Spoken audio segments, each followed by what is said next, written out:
आज इतिहास के चैप्टर 10 उपनिवेशवाद और देहात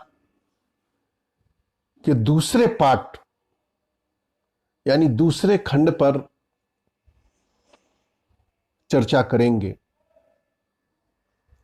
इसके पहले खंड में उपनिवेशवाद, जमींदार, जोतदार और पांचवी रिपोर्ट पर बातें हुई थी। और आप लोगों ने अगर एनसीईआरटी का बुक पढ़ा होगा तो चैप्टर बहुत आसानी से समझने में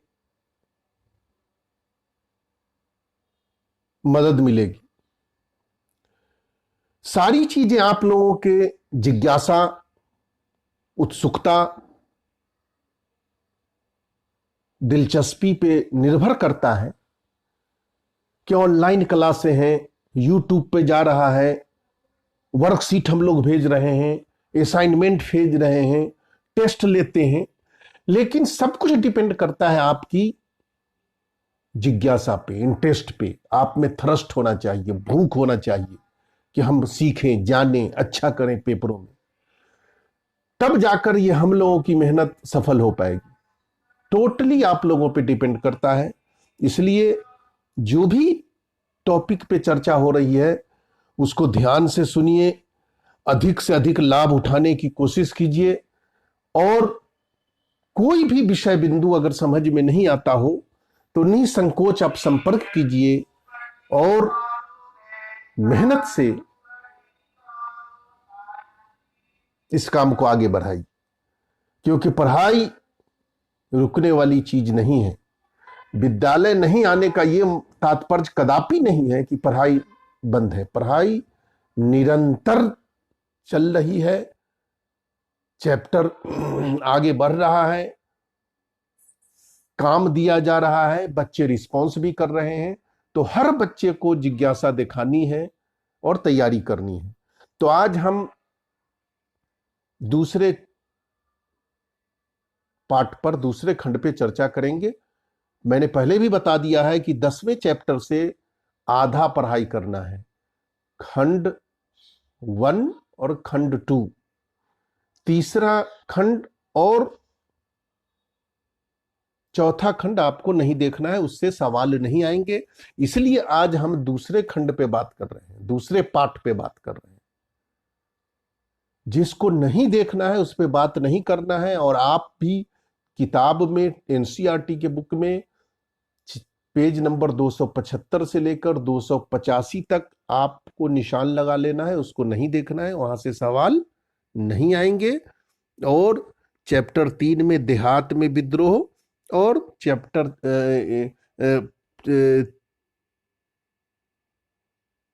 खंड 4 में दक्कन का दंगा आयोग, ये नहीं देखना है। आज हम बात करने जा रहे हैं कुदाल और हल। ये दूसरा खंड है, दूसरा पार्ट है इस चैप्टर का। ध्यान से सुनना है, समझना है। मेरी कोशिश होगी कि आप इसको ध्यान से सुने और समझने की कोशिश करें, ताकि आपके मन में कोई संशय विषय वस्तु को लेकर नहीं रहे। कुदाल और हल। कुदाल, आप गांव से संबंध रखते हैं। कुदाल जिसमें लोहे की एक कुदाल में, फावड़े में लकड़ी का डंडी लगा होता है, जिससे हम खेती बाड़ी करते हैं, मिट्टी उकेरते हैं। और हल जो बहुत परंपरागत कृषि का यंत्र है, जिसको 2 बैल या 1 जानवर खींचता है और खेतों की जुताई में काम में आता है। तो यहां पर कुदाल पहाड़ियों का खेती का यंत्र था, और हल संथाली आदिवासियों का था। तो इसके बारे में आगे हम बताएंगे, आपको ज्यादा समझ में आएंगी। तो राजमहल की पहाड़ी के बारे में हम चर्चा करेंगे। संथाल के संथालियों के बारे में चर्चा करेंगे और कैसे उन्होंने 1855-56 में विद्रोह किया उसकी बात होगी, और एक बुकानन विवरण उसकी चर्चा करेंगे। तो ध्यान से सुनना है। इससे संबंधित कुछ चित्र आपके किताब में भी दे रखा है और मैं भी कुछ दिखाऊंगा, उसको ध्यान से समझिए, देखिए, इसी विषय से संबंधित है तो आपको और स्पष्ट समझ में आएगी। फिर हम बात करते हैं, आगे बढ़ते हैं। देखिए, ये संथाली जब विद्रोह किए थे तो किस तरह से पुलिस उसको पकड़ के ले जा रही है, पुलिस उसको नियंत्रण कर रही है, किस तरह से विद्रोह हो रहा है, उसके कुछ चित्र हैं। ये किस तरह की राजमहल की पहाड़ियों में एक समय आता है कि संथाली विद्रोह कर देते हैं अंग्रेजों के खिलाफ, तो अंग्रेज उसको कैसे नियंत्रण करते हैं उसको देखिए। ये देखिए किस तरह से मुकाबला कर रहे हैं ये संथाली अंग्रेज अधिकारियों से, तीर और कमानों से। ये चित्र है, ये सब आपसे के चैप्टर से रिलेटेड है। ये सिंधु माझी संथाल विद्रोह का नेता है जो संथालीय के विद्रोह का नेतृत्व करता है। ये भी देखिए, आपके किताब में हो या नहीं हो, लेकिन मैंने तलाश किया आपको कि इस पिक्चर से आप में स्पष्टता आए और समझ विकसित हो इस विषय से रिलेटेड, इसलिए मैं दिखाने की कोशिश कर रहा हूं।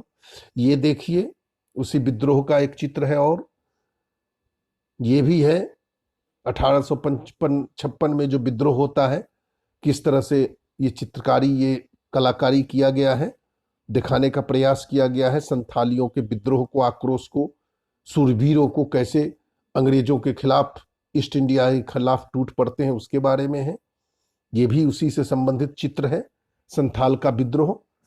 विभिन्न स्रोतों से ये समझाने की कोशिश की जा रही है। ये देखिए, तीर कमान से किस तरह से ये आदिवासी संथाली उसका विद्रोह करते थे।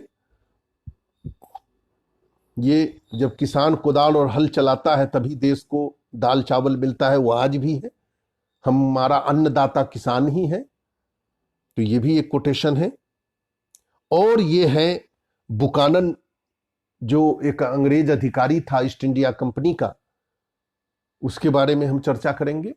तो ये मैंने कुछ पिक्चर आपको दिखाया कि ताकि इस चैप्टर के संबंध में जो हम बात करने जा रहे हैं उसकी रूपरेखा आपके दिमाग में उभर कर सामने आए। फिर आप चलते हैं, विषय वस्तु पर चर्चा करते हैं। आइए, अब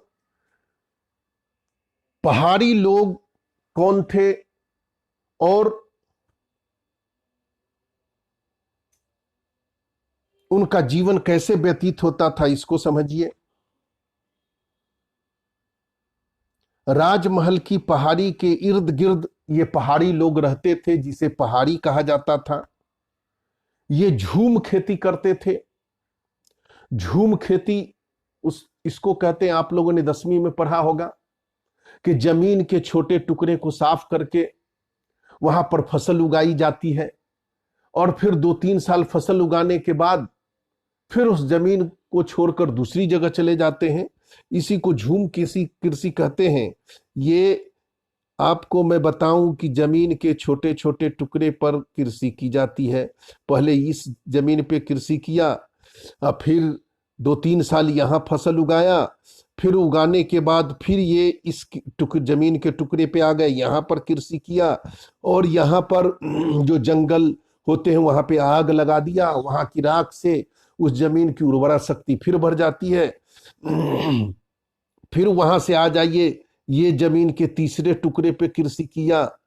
तो ये जमीन के छोटे छोटे टुकड़े पे कृषि की जाती थी। इसी को हम झूम कृषि कहते हैं। तो पहाड़ी लोग झूम कृषि करते थे। इसको स्थानांतरी कृषि के रूप में भी जाना जाता है। ये जमीन के छोटे टुकड़े पे होता है। ये करने वाले अपने श्रम, अपने मेहनत से करते हैं। इसमें कोई आधुनिक यंत्र का इस्तेमाल नहीं होता है।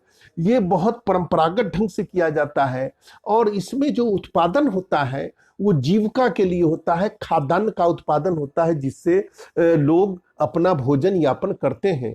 और इसमें इतना उत्पादन होता है कि बड़ी मुश्किल से उत्पादन करने वाले जो लोग होते हैं उसकी जीविका उसके भोजन के लिए उपलब्ध हो पाती है। तो इसी को हम झूम कृषि कहते हैं। तो ये लोग जो पहाड़ी लोग थे, राजमहल की पहाड़ी में रहने वाले लोग, ये झूम कृषि करते थे और फसलें क्या उगाते थे? ये फसलें उगाते थे, दाल, ज्वार, बाजरा उगाते थे। पहाड़ी लोग इसके लिए महुआ के फूल को भी इकट्ठा करते थे। जंगल में बहुत पेड़ पौधे होते थे। आप गांव के रहने वाले हैं तो महुआ समझते हो कि लंबा दरख्त होता है, उसमें टहनी होती है, साल में एक बार उसमें फूल निकलता है। तो उस फूल को वो इकट्ठा करते थे। फूल उसका बहुत गर्म होता है, हम लोगों ने उसको इस्तेमाल किया है, हम लोग जानते हैं, गांव के रहने वाले हैं। हालांकि अब वो चीजें गांव में अब नहीं मिल रही है, लेकिन ये चीजें, महुआ का फूल बहुत गर्म होता है, बड़ा पौष्टिक होता है और इससे कहा जाता है कि शराब भी निकाला जाता है। तो पहाड़ी लोगों के लिए ये महुआ का फूल इकट्ठा करना, फिर इससे अपना जीविका चलाना, इसको आगे बेचकर इससे कुछ चीजें इकट्ठा करना, ये इसका काम होता था। तो इसको समझना जरूरी है। फिर ये रेशम के कीड़े पालते थे, कोया और राल। रेशम के कीड़े, सहतूत के पौधे पर ये कीड़ा पनपता है। सहतूत उसके लिए बहुत उपयोगी भोजन होता है। और फिर वो कीड़ा जहां पे होता है वो एक कोया बना लेता है, एक लुगड़ी टाइप, और उसी लुगड़ी के रेशे से रेशम का धागा बनता है। उससे धागा बनाकर जो रेशम का कपड़ा तैयार होता है, जो बहुत ही महंगा है आज भी और इसकी बड़ी उपयोगिता है। तो ये रेशम के कीड़े पालते थे, उससे कोया से, जिससे रेशम का धागा बनता है।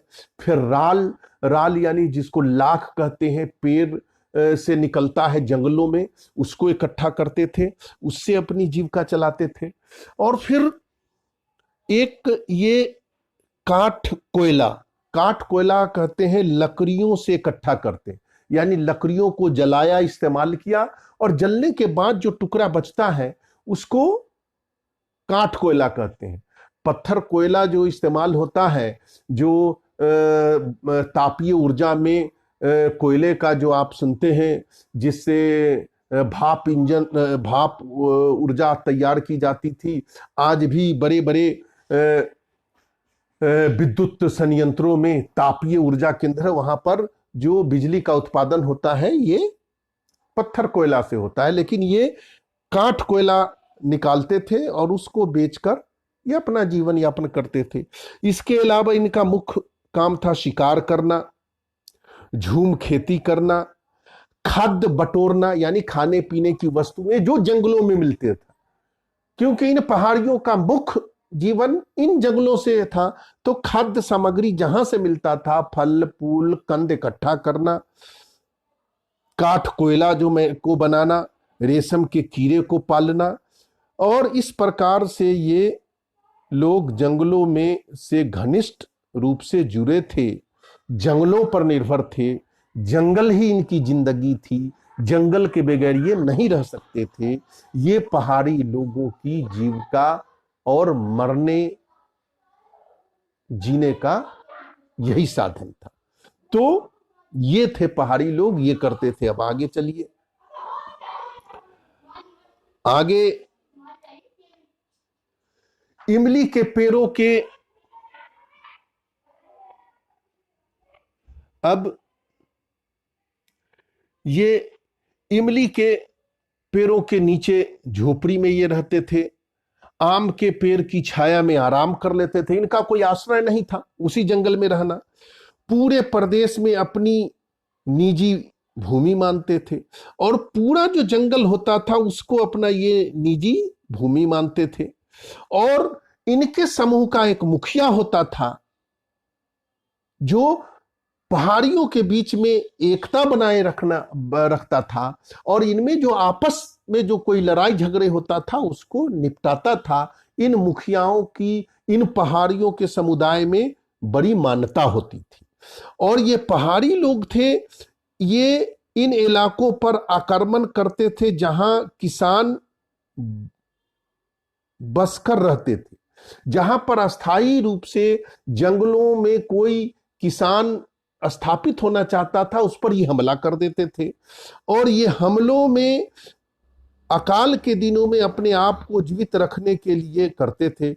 और ये हमलों में बहुत सारी चीजें, खाद्य सामग्री लूट कर लाते थे। वहां अकाल भी पड़ता था। अकाल पतन पड़ने का मतलब है कि खाद्य सामग्री की कमी होना और भूख के बगैर लोग तड़प तड़प के मरना शुरू कर दे, ऐसी स्थिति को अकाल करते थे। तो ये किसानों पर ये हमला करते थे, जहां पर किसान अस्थायी रूप से बस जाते थे, अस्थायी कृषि करने लगते थे। तो ये उस पे हमला करते थे, लूट कर लाते थे, और उसको अपनी जीविका के लिए ये इस्तेमाल करते थे। और अपनी ताकत दिखाने के लिए वो आक्रमण करते रहते थे। ये पहाड़ी लोग थे, संगठित थे, और ये पूरे लड़ने भिड़ने वाले लोग थे। जंगल में रहते हुए खूंखार और समझिए निर्दयी प्रवृत्ति के होते थे, और जिनसे इनको लगता था कि खतरा है उस पर ये टूट पड़ते थे। तो ये समय समय पर जहां पर भी लगता कि बाहरी हस्तक्षेप हो रहा है, वहां पर ये आक्रमण करते रहते थे। ये इनकी प्रवृत्ति थी। जमींदार इन पहाड़ी मुखियाओं को नियमित खिराज देकर उससे शांति खरीदते थे। जो जमींदार थे, जमींदार के बारे में मैंने पहले आपको बताया है, जो बड़े बड़े उसके अधीन में कई सौ गांव होते थे। तो कुछ क्षेत्र ऐसा भी होता था जो इन पहाड़ियों के नियंत्रण में होता था। तो वहां पर ये जमींदार इन मुखियाओं को खिराज देते थे। खिराज का मतलब ये हुआ कि इनको एक निश्चित रकम देते थे, ताकि ये पहाड़ी लोग इन जमींदारों को परेशान नहीं करे, यानी शांति बनाए रखे, इन पर आक्रमण नहीं करे। तो जो इनका मुखिया होता था उसको ये खिराज देते थे। खिराज यानी निश्चित रकम देते थे, ताकि जमींदारों के क्षेत्र में ये हस्तक्षेप नहीं करे, आक्रमण नहीं करे। पहाड़ियों द्वारा नियंत्रित रास्तों पर अनुमति के लिए कुछ धन दिया जाता था। बहुत बड़े भूभाग पे, जंगलों पर, क्षेत्रों पर इनका नियंत्रण होता था। तो बहुत सारे जो लोग होते थे, व्यापारी लोग होते थे, जमींदार लोग होते थे, सामान्य लोग होते थे, जो जंगलों से अलग रहते थे। तो व्यापार के मकसद से या अन्य कामों के मकसद से जब उस जंगल के रास्तों को इस्तेमाल करना चाहते थे, उस समय तो आवागमन का इस तरह का साधन नहीं था, तो उन रास्तों को प्रयोग करने के लिए जो पहाड़ियों के नियंत्रण में होता था, तो उनको उसके बदले में कुछ धन देना पड़ता था। तभी ये पहाड़ी उन रास्तों का इस्तेमाल अन्य लोगों को करने देते थे जो इन पहाड़ियों के नियंत्रण में होते थे। तो व्यापार के लिए इन रास्तों का इस्तेमाल किया जाता था। तो इसके बदले में पहाड़ियों को निश्चित रकम दी जाती थी, तभी ये पहाड़ी उसको अलाउ करते थे मार्ग का इस्तेमाल करने के लिए। चलिए आगे बढ़ते हैं। अब पहाड़ियों की भी कुछ समस्याएं थी। अब समस्या क्या थी इसको देखिए। ये तो पहाड़ियों के बारे में मैंने बताया, आपको बात समझ में आ गई कि क्या करते थे, कैसे उनकी जीविका चलती थी। अब ये समस्या क्या थी। 18वीं शताब्दी के अंतिम दशक में, 18वीं शताब्दी का अंतिम दशक का मतलब यह हुआ कि 1790 के आसपास, ये 18वीं शताब्दी के अंतिम दशक में खेती की सीमाएं बढ़ाई गई और जंगलों की कटाई सफाई कराई गई। अब British government, east India company खेती क्षेत्र को बढ़ाना चाहती थी ताकि कृषि से उसको राजस्व आ सके। उस समय राजा महाराजा जमींदार उस समय जो शासक होते थे उसके आय का मुख्य स्रोत होता था कृषि कर। तो ब्रिटिश ईस्ट इंडिया कंपनी ने जब बंगाल पर नियंत्रण किया तो वो कृषि का क्षेत्र बढ़ाना चाहते थे कि अधिक से अधिक कृषि क्षेत्र होगा तो हमको अधिक लगान आएगा। तो कृषि जंगलों को साफ करके कृषि क्षेत्र बढ़ाना चाहते थे, लेकिन पहाड़ी लोग चाहते थे कि नहीं, जंगलों में किसी तरह का कोई हस्तक्षेप नहीं हो। तो कृषि क्षेत्र को बढ़ाने का जब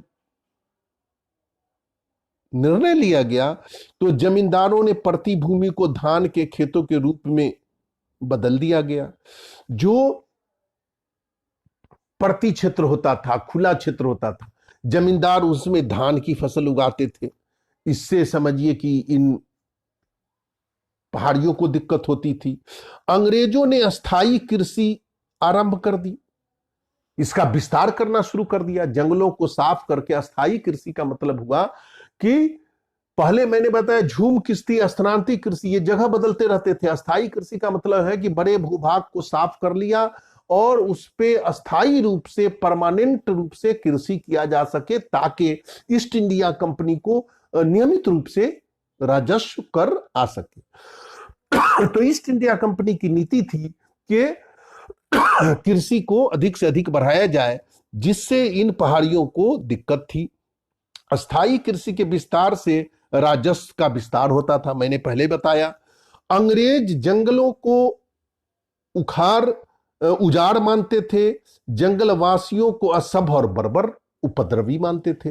अंग्रेजों का मानता था कि ये जंगल, ये उजाड़ मानते थे कि यहां नहीं, पेड़ पौधे हैं, जंगल है, इससे कोई फायदा नहीं है, ये फालतू की चीजें हैं, और ये इसमें जंगल में रहने वाले लोग जंगली हैं, सभ्य हैं, ये बर्बर हैं, उपद्रवी हैं, ये लूटपाट करने वाले हैं, इनको नियंत्रित करना जरूरी है, जंगल की कोई उपयोगिता नहीं है। इसलिए अंग्रेजों ने सोचा कि जंगलों को साफ करें और अस्थाई कृषि को विकसित करें। इसलिए अंग्रेजों ने यह नीति बनाई कि जंगलों को साफ किया जाए और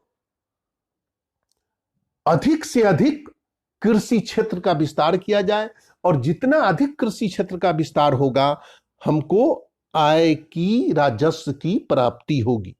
जंगली लोगों को सभ्य और पालतू बनाना होगा, यानी जंगल में जो रहने वाले लोग हैं उसको सभ्य बनाना होगा, उसको समझाना होगा, उसको अच्छी सभ्य समाज में लाना होगा ताकि वो हमारी बातों को मान सके। उसके लिए क्या है भाई, ये शिकार का काम छुड़वाकर अस्थाई कृषि में लगाना होगा। ये लोग जो स्थानांतरित कृषि करते थे, शिकार करते थे, राल निकालते थे, रेशम के कीड़े पालते थे, तो इनका मानना था कि इनका जो काम है, इस कामों को छोड़ के इनको अस्थाई कृषि की ओर अग्रसर करना होगा ताकि इनमें कुछ सुधार हो, ये अस्थाई रह सके, ये समय समय पे जो जगह बदल रहे हैं और शिकार करके ना बंद करें, सब हो, मुख्य धारा में आए, जो इनमें बर्बरता है, लोगों पे आक्रमण करते हैं, इस तरह से इसको समझाया जा सके। ये अंग्रेजों की नीति थी।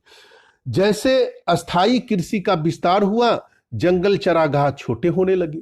अब जैसे जैसे ईस्ट इंडिया कंपनी ये नीति बनाई कि जंगलों को साफ करो, तो जंगल का जब सफाया होने लगा तो अस्थाई कृषि का विस्तार होने लगा, और वहां चारागाह जो वो पशु वगैरह पालते थे, जहां पर वो पशु को चरने के लिए ले जाते थे, वो जगह सिकुड़ने लगी, छोटी होने लगी। तो फिर ऐसी गतिविधियों से इनको समस्या, पहाड़ी लोगों को ये चीजें अच्छी नहीं लग रही थी, इसलिए ये पहाड़ी लोगों के जीविका पर ये संकट बनकर आया। आगे चलिए, ये अब पहाड़ी लोग और ज्यादा गांव में हमले करते, अनाज तथा पशु झपट लेते। अब जब अंग्रेज की नीति ऐसी हुई तो ये पहाड़ी लोग और आक्रामक हो गए, ये और गांवों पे हमले करने लगे, अनाज और पशु ये लूट कर लाते थे। 1770 के दशक में अंग्रेजों ने क्रूर नीति अपनाई, यानी क्रूवेल पॉलिसी अपनाई। ये क्या था भाई? ये शिकार और संहार करने लगे पहाड़ी लोगों का। 1780 में भागलपुर के कलेक्टर में शांति स्थापना नीति बनाई। ये 1700 के अंग्रेजों ने क्रूर नीति अपनाई, शिकार और संहार करने लगे पहाड़ी लोगों का। अब ये करने लगे कि पहाड़ियों को पकड़ो, उसके साथ निर्दयता से उसका संहार, मतलब है कि उसको मारा जा सके, संहार। 1780 में भागलपुर के कलेक्टर ने शांति स्थापना की नीति बनाई। भागलपुर का कलेक्टर ने 1780 में एक पीस पॉलिसी बनाई। इसके अंतर्गत इनके मुखिया को वार्षिक भत्ता दिया जाएगा। अब जब ये पहाड़ी इनके नियंत्रण में नहीं आ रहे थे तो इन्होंने प्रलोभन देना शुरू किया, लालच देना शुरू किया। लालच क्या देना शुरू किया? जो इन पहाड़ियों का जो मुखिया होता था उसको कहा कि हम साल में आपको वार्षिक भत्ता देंगे, स्टाइपेंड देंगे। इन पहाड़ियों के मुखिया को कहा कि हम आपको सालाना पेंशन देंगे, भत्ता देंगे, आप घर पे रहें। इन मुखियाओं को क्या करना हो? बदले में अपने पहाड़ियों के चाल चलन को ठीक करना होगा। अब इन मुखियाओं को क्या जिम्मेदारी दी गई कि आपके जो पहाड़ी लोग हैं, समुदाय के लोग हैं, इनके चाल चलन को आप ठीक कीजिए, इनकी आदतों को सुधारिए, ये जो लूट मार करते हैं बंद करें, ये हमला करते हैं बंद करें, ये अच्छे ढंग से रहें, सरकार के आज्ञा का पालन करें। तो मुखियाओं को कहा कि आप लोगों को समझाइए, लेकिन पहाड़ी मुखिया ने भत्ता लेने से मना कर दिया। लेकिन पहाड़ी मुखिया था, वो तो अपने समुदाय के प्रति जिम्मेदार था, तो कहा कि नहीं, ये भत्ता हम नहीं लेंगे, ये हमारे साथ अन्याय होगा। कुछ ने स्वीकार किया तो उसके समुदाय ने सत्ता खो बैठे। अगर कुछ मुखियाओं ने अगर सरकारी भत्ता लेना, ईस्ट इंडिया कंपनी का भत्ता लिया, तो उसके समुदाय ने उसका क्या किया? बहिष्कार कर दिया। ठीक है। इसी के कुछ दिनों बाद संथाल लोगों का आगमन होता है। संथाल को लाया जाता है इन पहाड़ियों को नियंत्रण करने के लिए।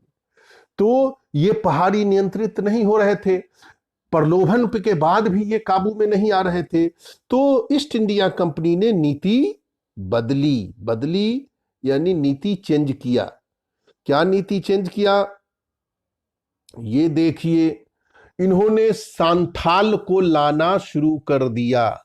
ये संथाली लोग जो 80 के दशक में बंगाल में आने लगे थे, जमींदार लोग इन्हें लाए थे। क्यों लाए थे? खेती के लिए, नई भूमि बनाने के लिए, खेती का विस्तार करने के लिए, जंगलों को साफ करने के लिए। ये भाड़े पे लाए गए थे संथाली। ये जमींदार लोग लाए थे। जंगल को साफ करने का मतलब है कि पहाड़ियों को नियंत्रित करने के लिए। तो ये पॉलिसी ये अपनाई गई और समझिए कि ये लाया गया। संथाल लोगों को लाना जमींदारों ने शुरू किया, जो बड़े बड़े जमीन के मालिक थे, ब्रिटिश इंडिया कंपनी को लगान देते थे। और ब्रिटिश अधिकारियों ने इन्हें जंगल में बसने का मौका दिया, क्योंकि ब्रिटिश लोग पहाड़ी लोगों को अस्थायी रूप से समझाने में असफल थे। ब्रिटिश ईस्ट इंडिया कंपनी ने पहाड़ियों को समझाने का पूरा प्रयास किया, लेकिन पहाड़ी माने नहीं। प्रलोभन भी दिए तब भी नहीं माने।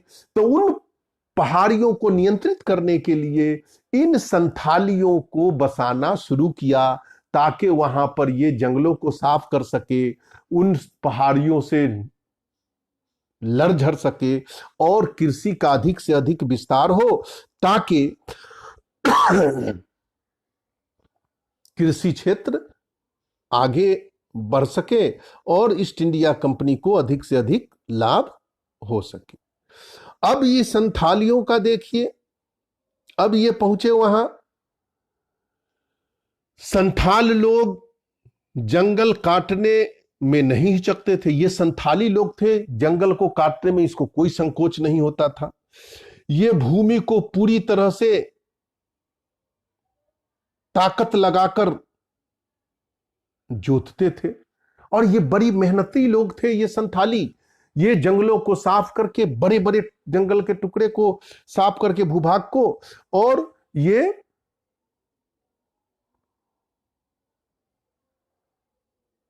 पूरी मेहनत से, पूरी ताकत लगाकर खेत को जोतते थे और उपजाते थे। और जोतने में ये क्या हल का इस्तेमाल करते थे। हल के बारे में मैंने पहले बताया है, आप लोगों ने देखा भी होगा। वो जो पहाड़ी लोग थे ये कुदाल से खेती करते थे कि जमीन के छोटे टुकड़े पे करते थे, जंगलों को साफ करके वो कुदाल का इस्तेमाल करते थे। लेकिन ये अस्थाई कृषि में ये संथाली लोग ये हल का इस्तेमाल करते थे, जानवरों का उपयोग करते थे। और संथालों को जमीन देकर राजमहल के पहाड़ी के तलहटी में बसने को तैयार किया गया। राजमहल की पहाड़ी के निचले भाग में इन संथालियों को बसाया गया। 1832 तक जमीन के काफी बड़े इलाके को दामने कुहू के रूप में सीमांकित किया गया। राजमहल के बहुत बड़े भूभाग को, क्षेत्र को दामने कुहू के नाम से रेखांकित करके इन संथालियों को खेती करने के लिए बसाया गया और इसे संथाली भूमि घोषित किया गया। संथाली लोग इस इलाके में रहना, हल से खेती करना, अस्थाई किसान बनना निश्चित किया गया कि आप यहां रहो, खेती बाड़ी करो और उपज बढ़ाओ और सरकार को टैक्स दो। और इसमें अनुदान पत्र, यानी इसमें यह शर्त ये थी कि जो भूमि दी गई थी इसके, यानी आपको दस वर्षों के भीतर जोतना था। पूरे क्षेत्र का नक्शा तैयार किया गया, खंभे गाड़ कर जमीन को सीमांकित की गई और यहीं से पहाड़ी और संथालों की दुनिया अलग की गई।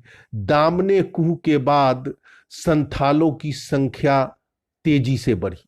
यानी जब ये इस क्षेत्र में दामने कुहू, जो मैंने बताया इसको समझना बहुत जरूरी है।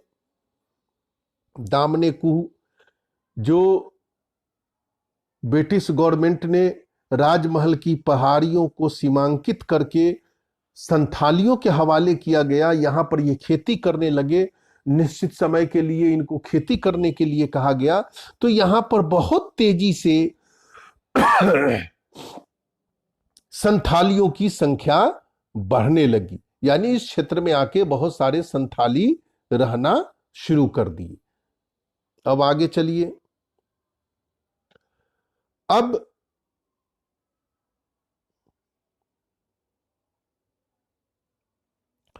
संथाली लोग जंगल काटने से नहीं हिचकते थे। ये इस पे तो बात हो गई है।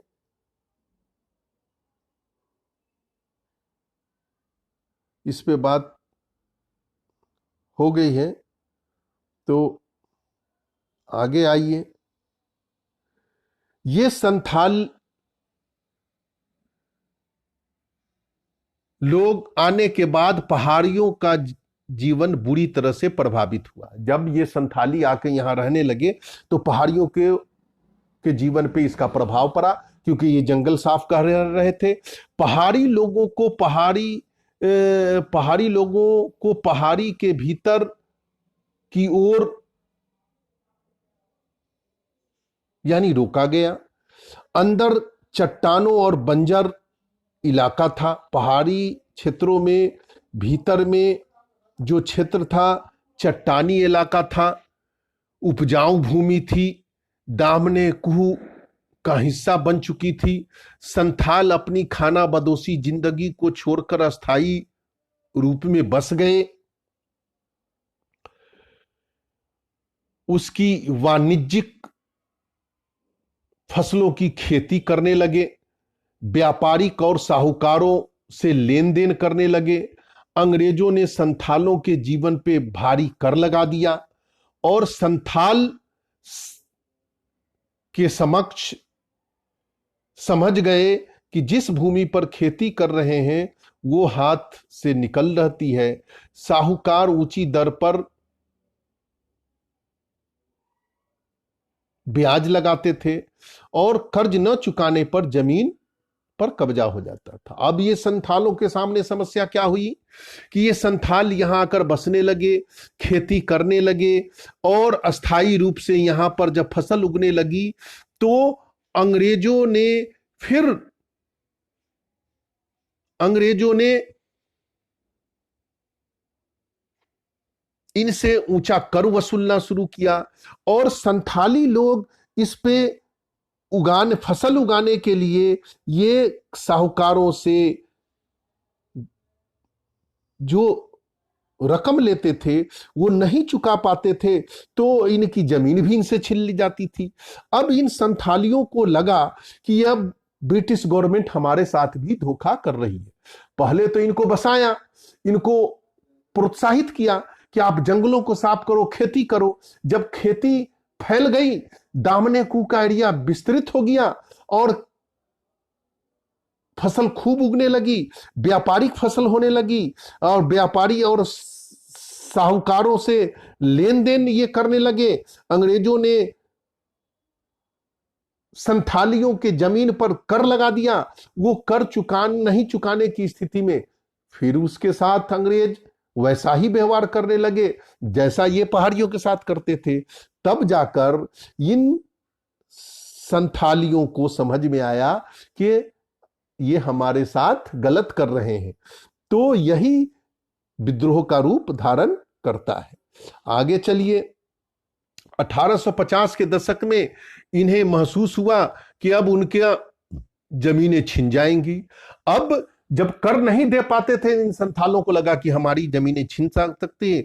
अतः विद्रोह का समय आ चुका। उन अंग्रेजों के खिलाफ 1855-56 ने संथालियों ने विद्रोह कर दिया और संथाल विद्रोह के बाद संथाल परगना का निर्माण हुआ।